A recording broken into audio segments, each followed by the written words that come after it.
ทั้งปบทั้งแลนหันใจยมเบียกติดพี่น้องเอ้ยปั่นเขาแล้วเราพัดแดดมาปะนี่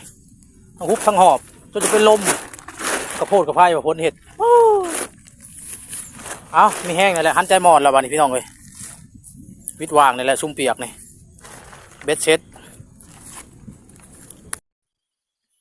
เบิ่งเอานี่พี่น้องเอ้ยทั้งปบทั้งแลนปั่นแล้วเราพ้นมาไหลโมจักแนวสิเหตุภาวะกั้งแต่ก็ฮุบตั้งแต่เห็นในหน้ามาในปีนี้แหละต้องเป็นห้าเลยพี่น้องเป็นยังไงพี่น้องเขาแต่ละบ้านแต่ละบอนโอ้ยทักทายสบายดีเด้อทางฝั่งไทยฝั่งไทยฝั่งลาวส่งพลังใจสู่บ้านสู่บอนชาวไร่ชาวนาผู้ที่ประสบภัยคือการกระบอกคูนเลยพี่น้องเลยนักปีนี้อันนี้เขาว่าทันได้แล้วแต่ว่าเล่งปั่นก่อนเขาฝนห้ำเรื่อยจะหน่อยห้ำเพื่องสุ่มยานเพิ่นออกงอกก็เลยปั่นก่อนพี่น้องเลยปั่นทึกมือพ้นมาอีกมื้อนี้เป็นมือพายุมาวันที่7ตามข่าวแต่ว่าบ่เห็นมาแห้งตอนเช้าก็เลยปั่นเกือบบ่แล้วไหลเลยฮุบเข่ายังเป็นอันอื่นพี่น้องเลยใจสิปูสิญาปั่นข่าวแล้วเมื่อยพ้นมาไหลบ่จักน่าสิเฮ็ดทั้งฮุบทั้งหอบจังซี่แหละพี่น้องวิถีชีวิตชาวนาบางปีก็แล้งบางปีก็ท่วมปีพ้นหลายคือแบบที่เห็นนี่แหละพี่น้องเลย